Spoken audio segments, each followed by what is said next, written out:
nari bipeti. ese manu wani ibintu by'ishuri tuzabibasha Tuzabibasha byatari kuko ni wa muri iki gihugu utarize. umuntu aba yataye akazi gusa amafaranga Akazi ko ni ngombwa, amafaranga ntabwo ava mu gukora akazi gusa, wize neza wazayabona witonze. ariko we muranyanayimbwa Nakunyanayimbwa n'iminsi. imyaka ufite urashaje ubu se muriga kugira ngo uzunguke imyaka iriga ko higa umuntu. urashaje sha muzajya mushaka icyo mukora abantu Iso yize afite ingara. yize afite ingahe byari ibya kera baraje Kera kwiga kwaracitse. aya wereka ishuri uzurivemo Ibijumba ajya guhingira umusaza ahubwo njye nziga paka mbaye icyo nzaba cyo. ariko mwana hari akandi kantu nashakaga kumureba ko nshakamo icyana gitose kiteye Icyana si ibyana birahari, hari ibitoshye, hari ibyapfubye, kiriya cyana bita kamikazi ariko mwana naramupfuye. sose ariko njyewe mfite mushiki wanjye muberanye ni mwiza cyane ngushoreze kofi umutwe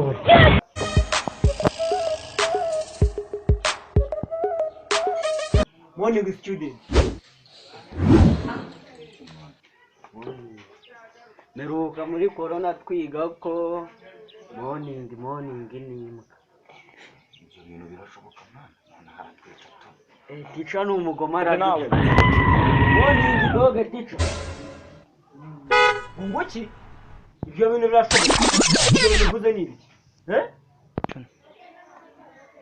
Mbese igiti cy'imizi mirefu bumbafu. Ibintu mvuze urabizi. Cyane. Bimbwire. Nako ntabyo nzi. Mwana mwabaye. Ubu se nagira kugira akagatwe nk'akinzige wagakubita iki sinatapfa mwana. Ibishana byo muri covid kuko biranze birananiranye. Ubu ngubu kabiri gutangira kabiri nikangaye. Ni karindwi boss. Yumvira no kuri kwimana. Mbwira. Ubundi kingi cyo ni cyo. Wowe ubundi wowe uruwa. mba mu Rwanda Uba mu Rwanda. Nose ubundi muri corona wakoraga iki? ndibutse nakoraga mu mifuka y'abantu Upfa no kuri kwimana. None ngo wigeze wiga. kwiga surana nari ku ishuri None se inindi byo ngibyo ku ishuri waje ku ishuri cyangwa waje kwiga? naje gucunga ubu Akufisha watunze ikaramu nikaye kwa gucunga ubu.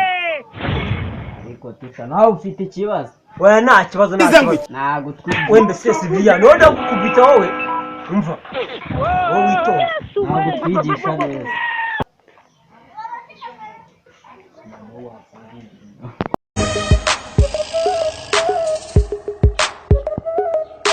nambe sire ngo mwame aze uko se shaho uvuze ngo ugize ngo uko se shaho ubu uvuze ngo ese ubundi wavuye nibi bido hano ngo twese mu umva ubu tuvugana bari mwagiye kuzana umubyeyi sawa yerekane nigira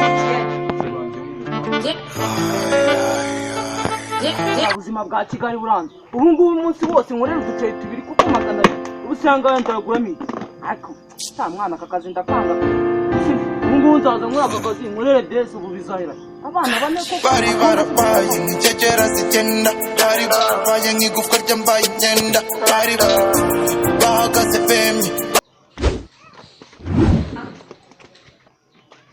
none se je boranyirukanye se bakwirukanye ngo ni kubera mani ngo ni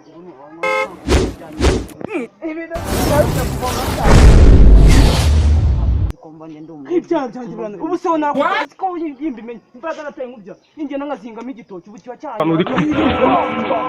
kumva kwihanira imbesire nakunoba umwana wanjye ko nakuno nsanga ibintu by'ibiremberembere ndakuvuna reka ndakuvuma